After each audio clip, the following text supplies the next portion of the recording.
Avec peu de place, on pense souvent qu'il suffit de rapprocher la cible. En réalité, les murs, les accès et les angles deviennent encore plus importants à contrôler. Le but est de conserver une pratique calme, lisible et facile à répéter. Mesure la distance utile sans bloquer une porte ni empiéter sur un passage. Une estimation visuelle peut faire oublier l'espace nécessaire derrière le tireur et autour de la cible. Si un doute apparaît, on pose le matériel et on revient à une installation plus claire. Dans un espace compact, utilise un fond de cible conçu pour retenir les projectiles et suffisamment large. Un simple papier fixé sur un mur dur n'est pas une installation correcte. Une bonne séance donne des repères précis sans jamais relâcher le cadre de sécurité. Regarde les surfaces latérales. Un mur, un meuble ou un poteau trop proche peut créer un angle difficile à lire. La trajectoire doit rester dirigée vers le fond sûr. Chaque vérification simple évite de transformer une petite erreur en mauvaise habitude. Reste à courte distance avec un exercice simple.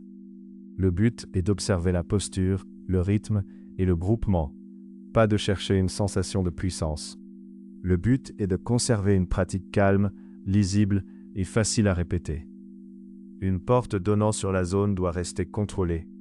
Si elle ne peut pas être surveillée ou condamnée pendant la séance, cet espace ne convient pas. Si un doute apparaît, on pose le matériel et on revient à une installation plus claire. Dans un petit espace, une seule personne pratique. Les autres restent hors de la pièce ou derrière une limite nette, sans passer sur les côtés. Un garage sombre donne une fausse impression de contrôle. Éclaire la cible, le fond et le sol pour repérer immédiatement un déplacement ou un élément oublié. L'erreur classique consiste à utiliser un mur nu parce qu'il semble solide. Une surface dure n'est pas forcément un fond sûr et peut rendre la récupération imprévisible. Garde la séance courte et fais des pauses pour vérifier l'installation.